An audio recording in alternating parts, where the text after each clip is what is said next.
पृथ्वी और धर्म आपस में बातचीत कर ही रहे थे कि राजर्षि परीक्षित वहाँ पूर्ववाहिनी सरस्वती के तट पर पहुंच गए। राजा परीक्षित ने वहां पहुंचकर का बड़ा विचित्र दृश्य देखा। एक गाय है जो धर्म का प्रतीक है, एक गाय है जो पृथ्वी का प्रतीक है, एक बैल है जो धर्म का प्रतीक है, और तीसरा उनके पास एक शूद्र व्यक्ति खड़ा हुआ है। गाय और बैल के पास कौन खड़ा है? एक बड़ा शूद्र व्यक्ति खड़ा है, हाथ में उसने डंडा ले रखा है और राजा बन गया है, और राज चिन्ह धारण करके आज कहते गाय रूपी पृथ्वी और बैल रूपी धर्म को वो डंडे से मार रहा। पृथ्वी और धर्म अर्थात बैल और गाय दोनों ही छत विक्षिप्त हो रहे हैं। गाय को तो वह पांव से भी मार रहा और वह भूखी प्यासी व्याकुल हो रही।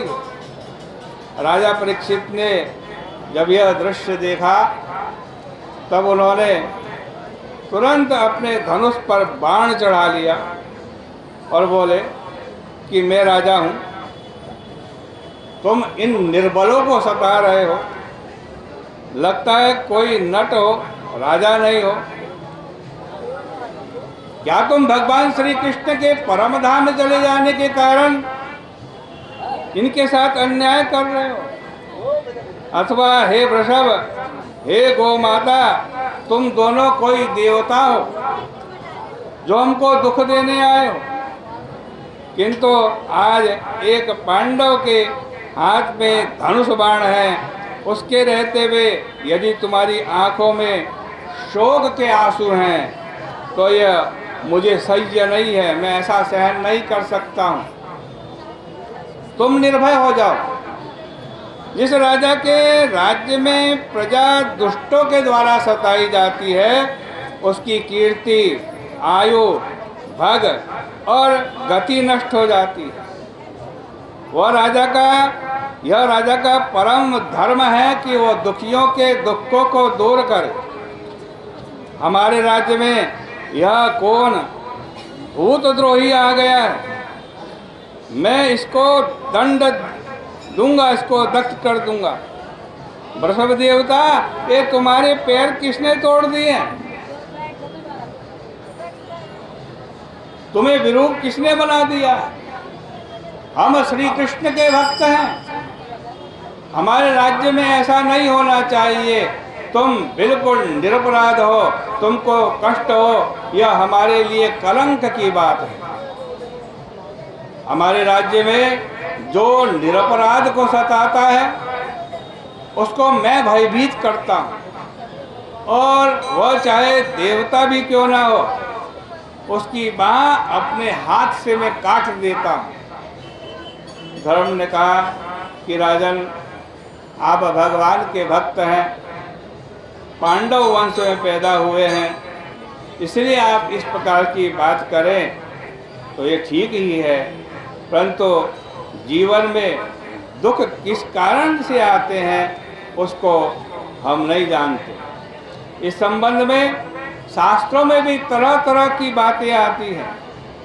वाक भेद विमोहिता, जो नास्तिक हैं अथवा अभेदवादी हैं, वे कहते हैं कि जब आत्मा के सिवाय दूसरा कोई नहीं तो दुख का कारण दूसरा कैसे हो जाएगा?